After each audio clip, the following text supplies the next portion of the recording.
반갑습니다, 여러분. 저는 로토루와 갈릴리 한인교회를 담임하고 있는 김명건 목사입니다.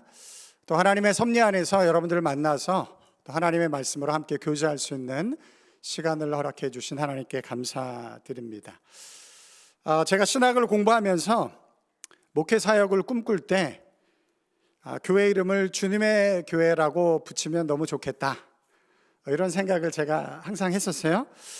그런데 제가 사역은 했지만 어느 교회를 가든 이미 교회 이름이 정해져 있기 때문에 제 마음대로 고칠 수가 없잖아요. 그래서 고치지 못하고 이제 사용되어진 이름대로 교회를 섬겨왔는데 그 뜻은 이루지 못했는데 오늘 드디어 주님의 교회라는 교회에 와서 여러분들과 이렇게 함께 교제할 수 있는, 말씀을 나눌 수 있는 시간을 주셨어요. 그래서 하나님께 감사할 뿐만 아니라 또 이런 기회를 주신 우리 주님의 교회에게도 감사를 드립니다.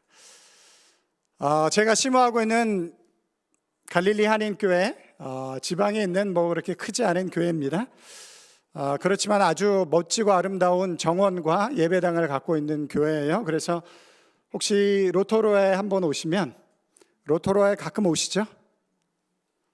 안 오시는 것처럼 그러시지만 오시는지 제가 알고 있습니다. 로토로에 오시면 꼭 한번 들르셔서 같이 예배도 드리시고, 또 저희 교우들이 굉장히 음식을 맛있게 잘하거든요. 그래서 함께 점심 식사도 하고 교제할 수 있는 그런 시간이 우리들 가운데 있었으면 좋겠습니다. 여러분, 혹시 미국의 디즈니 월드라는 곳 가보신 분 계신가요? 너무너무 유명한 곳이죠. 이제 사진에 나와 있는데, 이 디즈니 월드 아마 가보신 분들도 계실 거예요. 저는 못 가봤지만 언젠가 한번 가보면 좋겠다, 이런 생각을 하고 있습니다. 이 디즈니 월드를 계획한 사람은 월트 디즈니라는 사람입니다. 흥미롭게도 그는 이 디즈니 월드를 계획을 했지만 그 디즈니 월드의 완공을 보지 못하고 세상을 떠났습니다. 디즈니 월드가 개장하는 날 유명 인사들이 함께 모여서 함께 이 개장을 축하하면서 이야기를 나눌 때 굉장히 유명하신 분이, 유명 인사가 월트 디즈니가 이곳에 있었으면 얼마나 좋았을까 라고 그 아쉬움을 표현하면서 이제 축사를 했습니다. 그리고 나서 월트 디즈니의 부인이 이제 등단해서 이제 답사를 하게 되어지는데, 그때 이런 답사를 했다라고 해요. 굉장히 유명한 답사인데, 조금 전에 축사하신 분이 제 남편에 대한 여러 좋은 말씀을 해주셔서 감사합니다. 그러나 한 가지 수정할 것이 있습니다. 제 남편이 오늘 이 개장식을 보지 못한 것이 아쉽다라고 했는데, 사실 제 남편은 오늘 이 동산이 열리는 것을 보면서 살아왔고, 이 동산이 열리는 것을 보면서 계획했고, 이 동산이 열릴 것을 기대하면서 공사를 했습니다 라고 그렇게 이야기를 했다라고 합니다. 그가 보았기 때문에 오늘 우리가 여기에 모이게 된 것입니다 라고 그렇게 이야기를 했다라고 해요. 월트 디즈니는 상상 속에 이미 디즈니 월드를 보았습니다. 그것을 현실로 만들기 위해서 노력을 했고, 결국은 현실로 만들어져서 그곳에 모인 모든 사람들이, 지금은 이제 전 세상의 모든 사람들이 그곳에 가서 즐겁고 유익한 시간을 보내게 되는 것이죠. 여러분, 그리스도인들은 세상 사람들이 볼 수 없는, 세상 사람들이 상상할 수 없는 것을 보는 사람들입니다. 여러분 믿으시나요? 여러분 하나님 보이시나요? 그런데 우리는 하나님께 예배드린다라고 지금 이곳에 와 있어요. 예수님을 믿는다라고 하는데 예수님이 여러분들 가운데 보이시나요? 보이지 않습니다. 하나님께서 이렇게 원하시길 꿈꾸시는 하나님의 나라, 여러분 하나님의 나라가 보이시나요? 보이지 않습니다. 그러함에도 불구하고 우리는 마치 그것을 보는 것처럼 상상하고 기대하면서, 그걸 소망하면서 우리의 신앙생활을 하고 있는 것이죠. 그리스도인들은 세상 사람들이 볼 수 없는, 상상할 수 없는 것을 보는 사람들인 것입니다. 그래서 우리에게는 세상이 줄 수 없는 절대 희망이 우리들 가운데 있는 거예요. 세상이 줄 수 없는, 세상은 어렵고 낙심되어지고 절망적인 모습으로 흘러가지만, 그러나 이 세상 끝에 하나님이 완성하신 하나님의 나라가 우리들 가운데 오고 있다라는 그 믿음 때문에 우리는 이 세상 속에서 절망하지 않는 것이죠. 비록 보이지는 않지만, 그러나 하나님이 그렇게 약속하셨고 우리의 삶을 그 지점으로 이끌고 가신다라는 그 사실 때문에 보이지 않지만 상상할 수 있고 꿈꿀 수 있고, 그것을 우리의 삶 가운데 담아낼 수 있는 것이죠. 여러분, 성경 말씀 중에 가장 위대한 말씀 딱 하나 뽑으라고 한다면 여러분들 어떤 말씀을 뽑겠습니까? 여러 가지 좋은 말씀들이 많죠. 그러나 대부분의 사람들이 동의하는 것은 뭐냐면 로마서 8장 28절 말씀입니다. 하나님을 사랑하는 자, 곧 그 뜻대로 부르심을 입은 자들에게는 모든 것이 합력해서 선을 이룰 것이다. 여러분의 삶의 모습이 어떠하든지 간에 결국에 하나님의 선이 여러분의 삶을 주도하실 것입니다. 여러분 믿으세요? 저는 믿습니다. 결코 흔들리지 않는 믿음으로 그걸 믿어요. 저의 삶 가운데 어려움도 있었고 힘든 일도 있었습니다. 그러나 그때마다 흔들리지 않는 믿음이 있었어요. 그 믿음이 뭐냐면 모든 것을 합력해서 선을 이루시는 하나님이 나의 아버지다. 모든 것을 합력해서 선을 이루시는 아버지가 나의 아버지다. 그게 하나님의 신실하심이고 하나님의 변함없는 약속입니다. 그렇기 때문에 우리 그리스도인들은 때로 보이지 않지만, 때로는 상상할 수 없지만, 그러나 그 상황 속에서도 여전히 그 하나님의 약속과 하나님의 신실하심을 붙잡고 이 땅에서 마치 보이는 것처럼, 마치 상상하고 꿈꾸는 것처럼 하나님의 약속과 소망을 붙잡고 이 땅의 삶을 우리는 살아가게 되는 것입니다. 여러분, 이 세상에서 가장 큰 절망이 뭔가요? 이 세상에서 가장 큰 절망, 그건 죽음이에요. 여러분, 이 세상에서 가장 큰 절망은 죽음입니다. 죽음은 끝이잖아요. 더 이상의 절망이 없잖아요. 그러함에도 불구하고 우리 그리스도인들은 죽음을 넘어서 부활할 것을 꿈꾸며 살아가는 사람들입니다. 여러분들에게 그런 은혜가 있으신가요? 죽음이라는 가장 큰 절망조차도 넘을 수 없는, 우리를 삼켜버릴 수 없는 예수 그리스도의 부활, 그 부활을 꿈꾸면서 우리는 이 땅의 삶을 살아가고 있다라는 것이에요. 그래서 그리스도인들은 세상 사람들이 볼 수 없는, 상상할 수 없는 것들을 꿈꾸면서 살아가는 것입니다. 그리스도인들은 마치 앞날을 예언하는 예언자처럼 하나님의 도우심과 일하심을 상상하고 기도하며 살아가고 있습니다. 때로는 그것을 믿음으로 우리는 선포하기도 합니다. 이것을 우리는 무엇이라고 이야기를 하냐면 믿음이라고 이야기를 해요.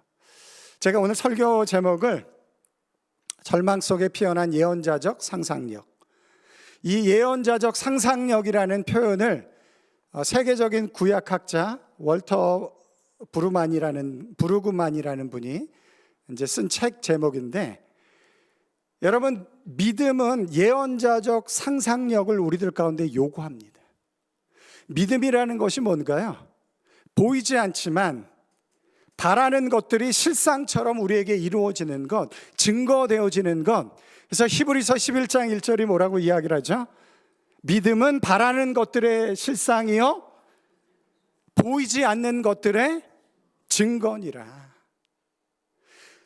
믿는 사람들은 예언자적 상상력을 가지고 그것을 믿음으로 담아서 그것을 선포하며 이 땅의 삶을 살아가는 사람들, 그 사람들이 그리스도인인 것이죠. 여러분들에게 이런 믿음이 있으신가요?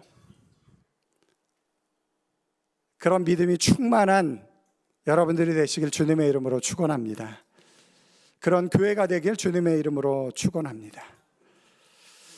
2011년 저희 부부가, 저희 집사람과 제가 타오랑가 한인교회라는 곳에 처음으로 부임하게 되어질 때, 키위 교회 장로님들이 이제 저를 면접을 했어요.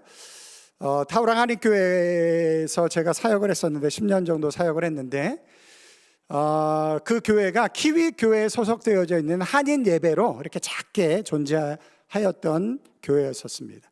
저희가 가니까 한 10명 정도 모여서 예배를 드리더라고요. 근데 목사님이 이제 선임 목사님이 사임을 하시고 은퇴를 하시고 키위 교회에서는 사실 문을 이제 닫아야 되겠다. 성도들이 많지 않으니까. 그렇게 생각을 했는데 성도분들이 한 번만 더 기회를 달라.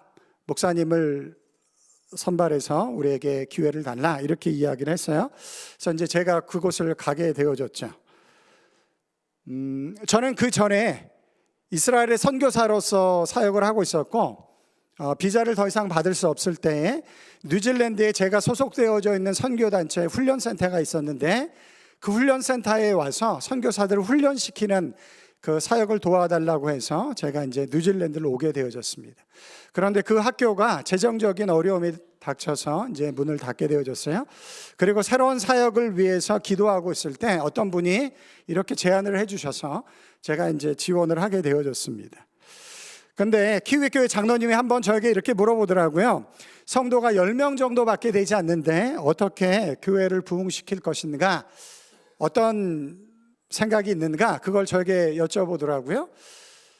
제가 솔직하게 이렇게 대답을 했습니다. 제가 선교사들 훈련시키기 위해서 뉴질랜드에 왔기 때문에 사실 이민 사회를 경험해 보지 못했어요. 키위 분들과 일을 같이 했기 때문에 이민 사회를 경험해 보지 못했고 이민 교회를 다녀본 적도 없고 그래서 솔직하게 말씀을 드렸어요. 제가 이민 사회를 경험해 보지 못했고 이민 교회를 다녀본 적이 없기 때문에 제가 좀 경험을 하고 그리고 하나님이 주시는 그런 어떤 아이디어와 생각들을 가지고 제가 한번 열심히 해보겠습니다. 이렇게 대답을 했어요. 제가 할 수 있는 가장 솔직한 대답을 장로님들께 했습니다. 그 말이 끝나자마자 저희 집사람이 한마디를 덧붙였어요. 뭐라고 덧붙였냐면 하나님이 보내셨으면 하나님이 일하실 것입니다 라고 그렇게 저희 집사람이 덧붙였어요. 그 말을 듣고 제 마음이 어땠을까요? 굉장히 화가 났습니다. 굉장히 화가 났어요. 그걸 누가 몰라? 그건 나도 할 수 있는 답이야. 지금 장로님들이 요구하는 답은 그게 아니잖아. 어떻게 구체적으로 이것을 실천해 낼 수 있는가, 실행해 낼 수 있는가, 그 답을 요구하는데 너무 뻔한 이 답을 얘기하면 어떡해. 제가 입으로 하진 않았어요. 제 마음속에서 막 그런 마음이 너무 불편한 거예요. 너무너무 화가 났습니다. 그런 답은 누구나 할 수 있지. 그게 아니고 구체적인 답을 요구한 건데 그렇게 답을 하면 어떡해. 제 마음 가운데 이제 그런 생각이 많이 들었어요.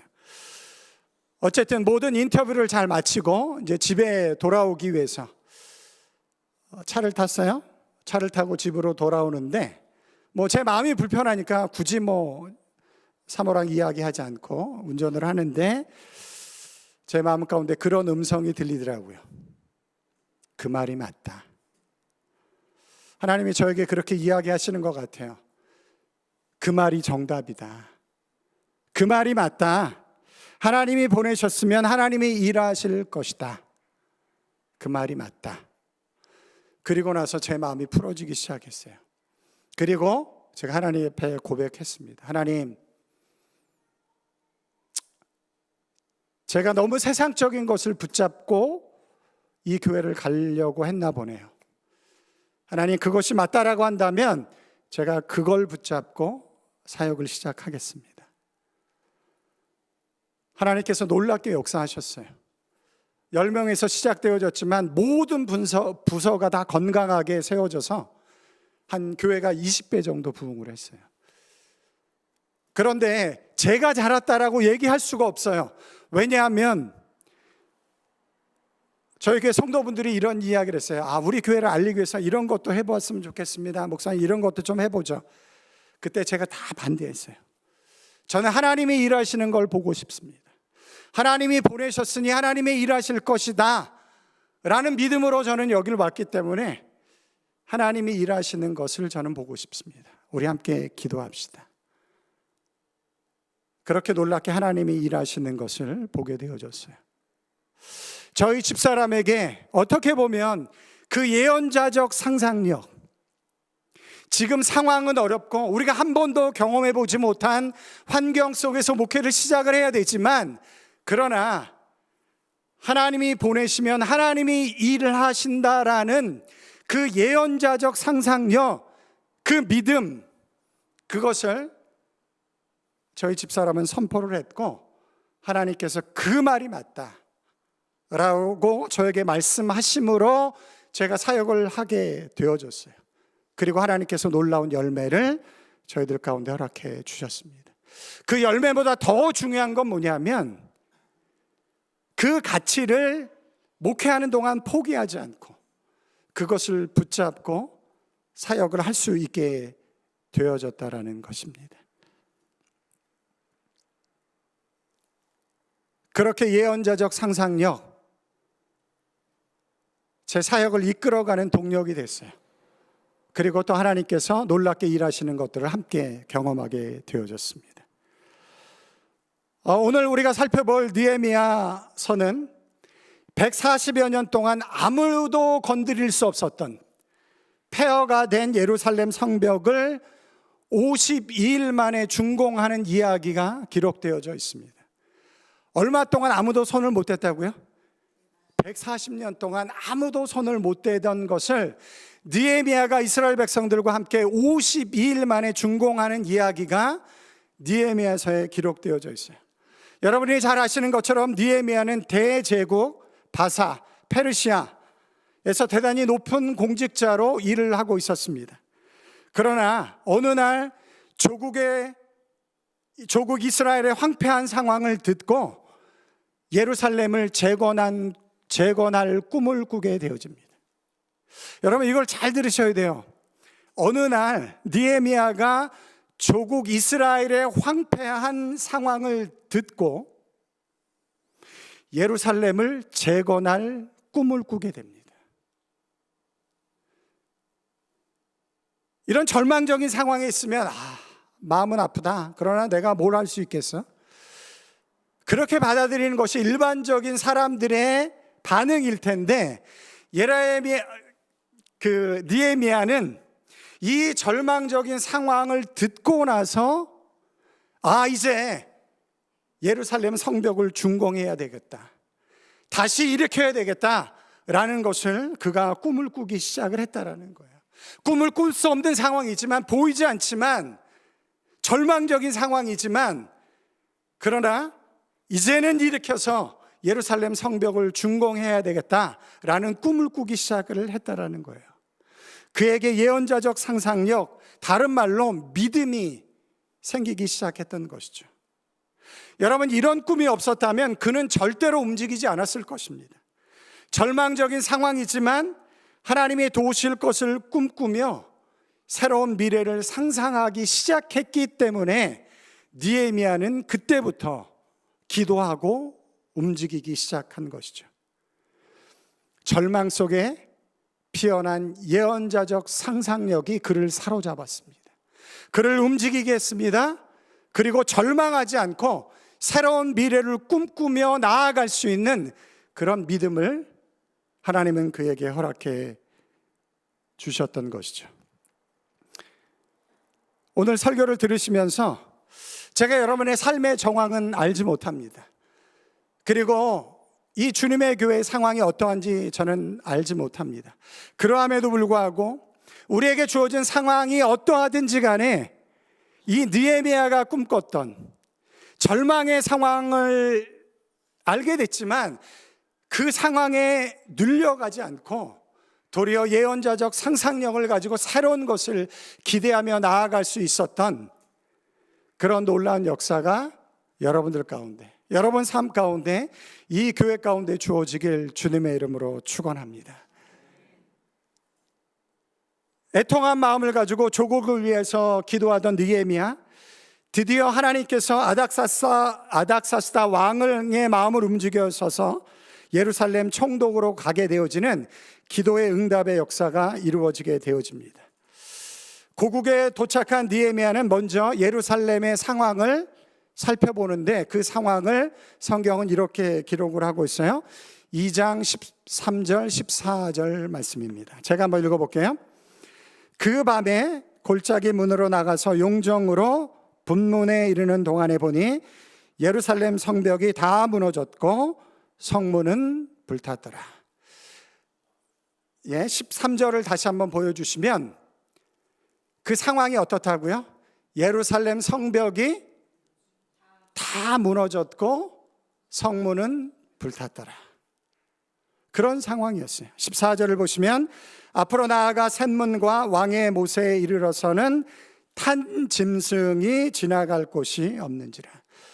아마 느헤미야가 짐승을 타고 앞으로 갔던 것 같습니다. 그러나 그 성벽이 다 무너져서 더 이상 갈 수 없는, 길이 막혀버린 그런 상황을 느헤미야가 맞닥뜨리게 되어졌어요.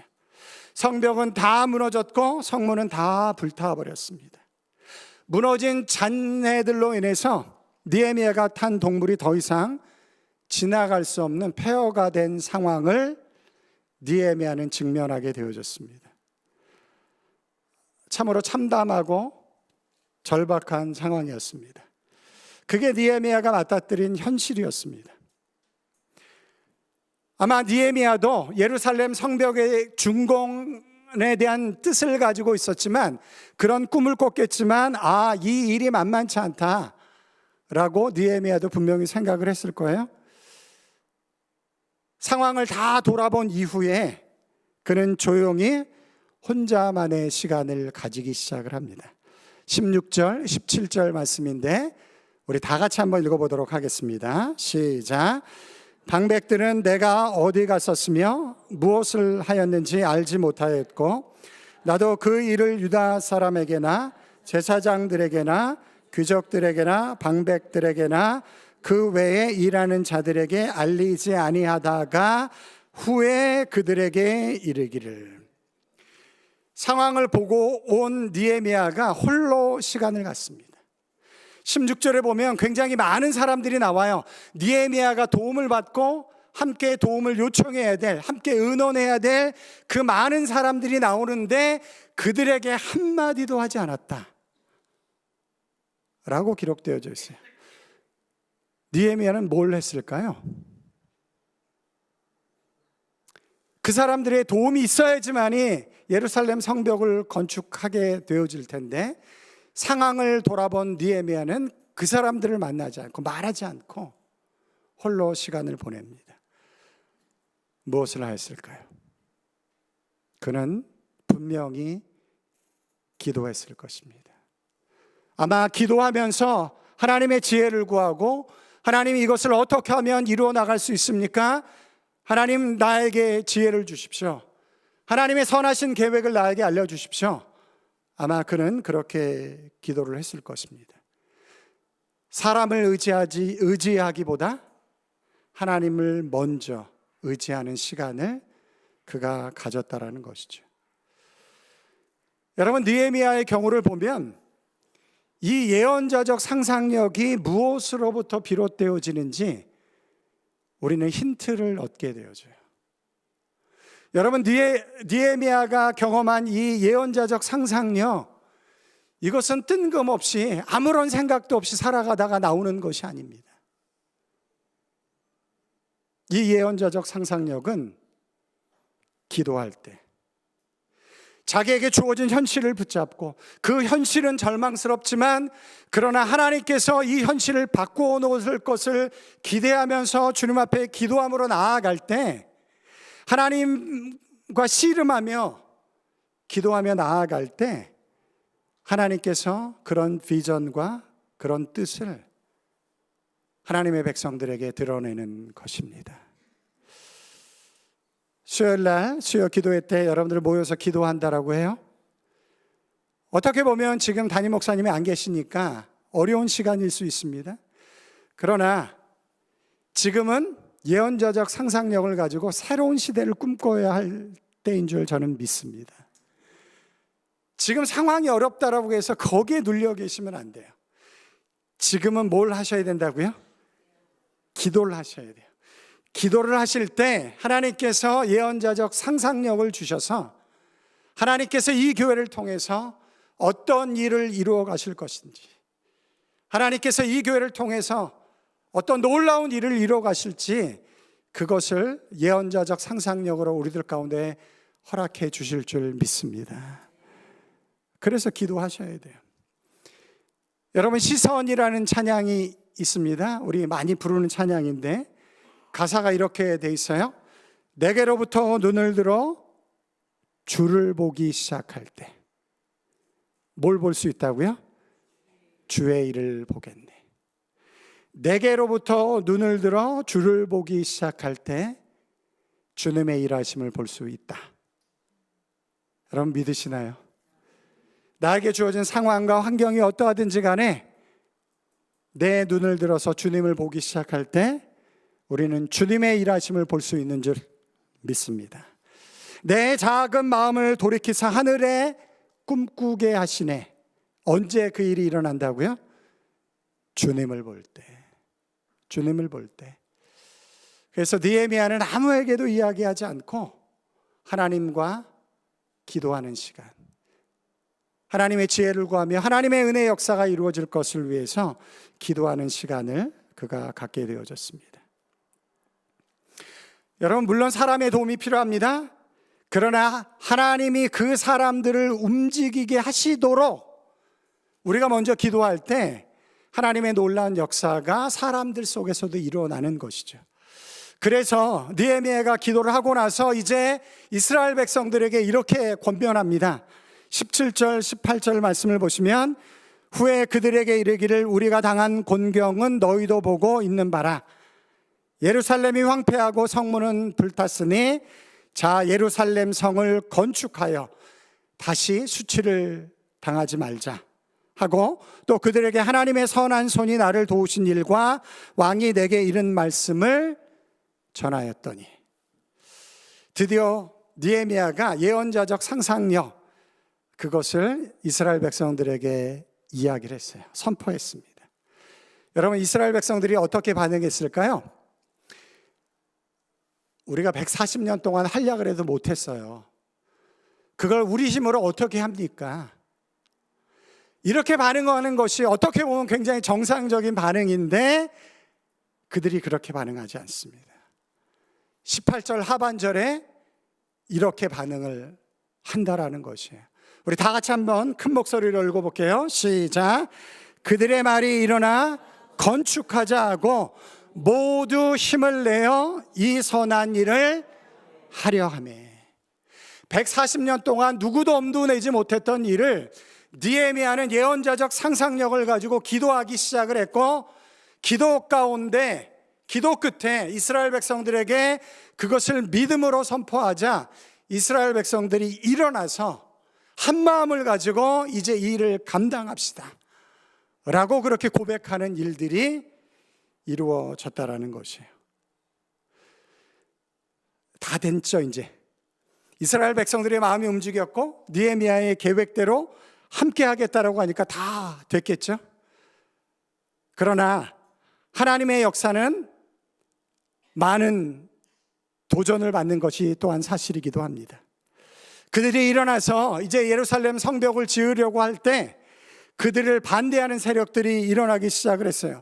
19절에 보면 호란 사람 산발랏과 암몬 사람 도비야와 아라비아 사람 게셈이 이르러서 너희가 하려고 하는 일이 무엇이냐? 너희가 왕을 배반하려고 하지, 너희 스스로 독립해서 이제 바사 왕으로부터 스스로 독립하려고 하지.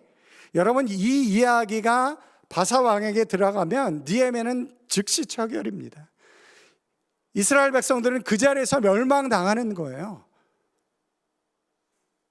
그렇게 이스라엘 백성들을 위협합니다.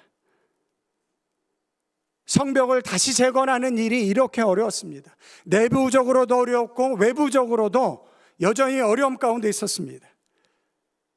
그러나 느헤미야에게는 예언자적 상상력, 믿음이 있었어요. 앞날을 내다보고 하나님의 일하심을 선포할 수 있는 그런 믿음이 그에게 있었습니다. 그들이 그렇게 도전하자 느헤미야는 20절에 이렇게 이야기를 합니다. 우리 다 같이 한번 읽어볼게요. 시작. 내가 그들에게 대답하여 이르되 하늘의 하나님이 우리를 형통하게 하시리니 그의 종들인 우리가 일어나 건축하려니. 됐습니다. 하늘의 하나님이 우리를 형통케 하실 것이다. 그래서 우리가 일어나서 건축할 것이다. 너희들은 아무런 기업이 없다. 우리와 아무런 상관이 없다. 우리를 방해하지 말라.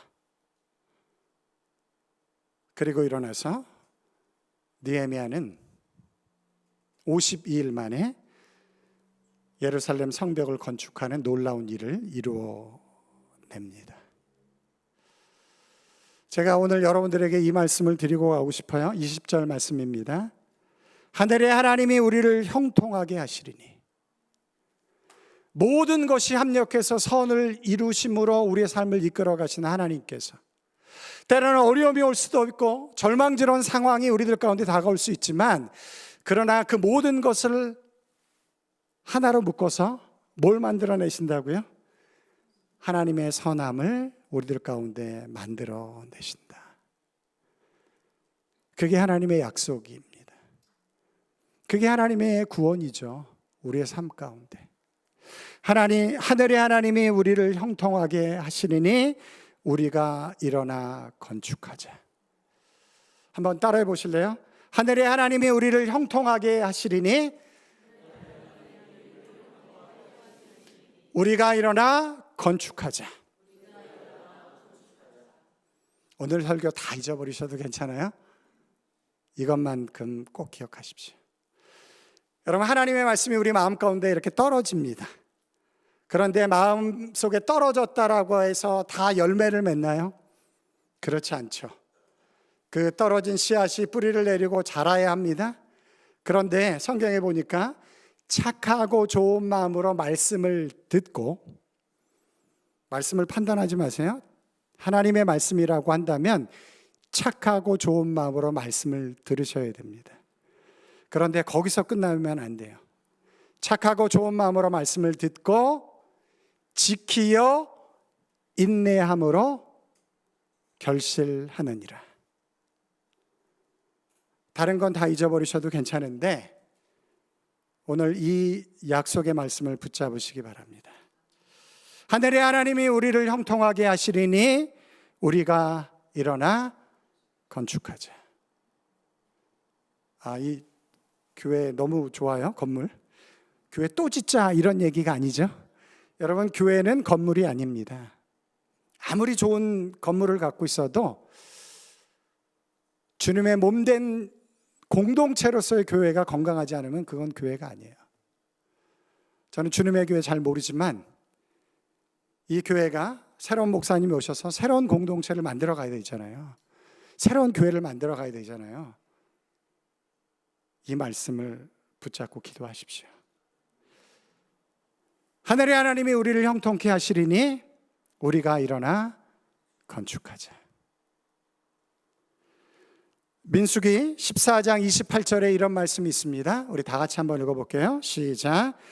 그들에게 이르기를 여호와의 말씀에 내 삶을 두고 맹세하노라. 너희 말이 내 귀에 들린 대로 내가 너희에게 행하리니. 12 정탐꾼을 보냈습니다. 10명이 돌아와서 우리 그 땅에 갈 수 없습니다. 우리는 메뚜기만도 못합니다. 그 성벽은 너무너무 강건하게 지어져서 우리가 절대로 이길 수 없습니다. 하나님이 약속하신 축복의 땅이라고요? 아닙니다. 그 땅은 거민을 삼키는 땅입니다. 갈 수도 없고 가서는 안 됩니다. 이스라엘 백성들이 그렇게 이야기하기 시작했어요. 그리고 나서 하나님께서 이 말씀을 하셨습니다. 내 삶을 두고 맹세하노니 너희 말이 내 귀에 들린 대로, 내 귀에 들린 대로 그대로 행하겠다. 불평하고 원망했던 그 모든 사람들이 결국은 다 하나님 귀에 들린 대로 광야에서 다 죽고 말았습니다. 그들이 이야기한 대로. 그러나 우리가 잘 아는 것처럼 여호수아와 갈렙은 그렇게 이야기하지 않았습니다. 물론 현실적으로 어려운 땅입니다. 정복하기 어렵고 거인들이 살기 때문에 전쟁에서 승리한다라는 보장이 현실적으로 없는 땅인 거 맞습니다. 그러나 여호수아와 갈렙에게는 예언자적 상상력이 있었어요. 보이지 않지만 마치 보이는 것처럼 꿈꿀 수 있는 믿음이 그들에게 있었다라는 것이죠. 그래서 그들이 이렇게 고백을 합니다. 민수기 14장 7절부터 보시면, 이스라엘 자손의 온 회중에 말하여 이르되 우리가 두루다니며 정탐한 땅은 심히 아름다운 땅이라. 여호와께서 우리를 기뻐하시면 우리를 그 땅으로 인도하여 들이시고 그 땅을 우리에게 주시리라. 그 땅을 우리에게 주시리라. 이는 과연 젖과 꿀이 흐르는 땅이니라. 누구만 그 땅에 들어갔죠? 여호수아와 갈렙. 보이지 않지만 믿음을 가지고 예언자적 상상력을 가지고 믿음으로 선포한 이 두 사람만 결국 약속의 땅에 들어가게 됐다라는 것입니다. 여러분, 우리가 살아가는 이 시대에 어떤 의미에서 보면 참 절망적입니다. 창조 질서가 무너지고 있고 기후 변화로 인해서 이 세상이 언제 멸망당할지 모르는, 그리고 세속주의적인 물질적인 세상관이 세상을 덮어씌우고 있습니다. 심지어 교회에도 그런 영향을 우리가 받아가는 시대를 살아가고 있습니다. 목회자로서 이 시대를 바라보면서 참 마음이 무겁습니다. 세상의 급진적인 변화와 도전 앞에 저뿐만 아니라 많은 사람들이 두려워하고 있는 것 같습니다. 교회조차도 세상의 소망을 이야기하지 못하고 어떤 의미에서 보면 패배의식을 가지고 교회도 이 땅에 존재하고 있는지도 모릅니다. 그런 의미 속에서 이 절망적인 상황 속에서도 여전히 예언자적 상상력을 가지고 하나님의 약속을 믿음으로 선포할 수 있는 사람들이, 그런 교회가 우리들 가운데 필요합니다. 그런 그리스도인이 되십시오. 그런 교회가 되십시오. 하나님은 그런 교회와 그런 성도들을 통해서 하나님의 놀라운 역사를 이루어 가실 줄 믿습니다. 여러분, 세상의 역사 어떻게 흘러가는지 아십니까? 이렇게 흘러갑니다. 창조, 타락, 구속, 새창조. 성경의 모든 내용은 다 이 네 가지 단어에 담겨져 있어요. 이 세상의 역사가 어떻게 흘러가든지 간에 하나님은 이 네 가지 주제로 이 세상의 모든 역사를 만들어 가실 것입니다. 하나님이 창조하셨고 타락이 있었고 그리고 하나님의 구원의 역사가 있었습니다. 이제 하나님께서 행하실 딱 하나의 일이 있어요. 그게 뭐라고요? 새창조. 하나님이 새롭게 이 세상을 창조할 새 창조가 우리 앞에 다가오고 있습니다. 물론 그 안에 여러 가지 어려운 일들이 있을 것입니다. 그러함에도 불구하고 이 세상의 모든 역사는 거기를 향하고 가고 있다는 거예요. 새 창조. 그 믿음을 가지고 예언자적 상상력을 가지고 하나님이 나를 도우신다, 하나님이 우리를 형통케 하신다, 우리가 일어나 건축하자. 그 믿음을 가지고 승리할 수 있는 여러분들이 되시길 주님의 이름으로 축원합니다.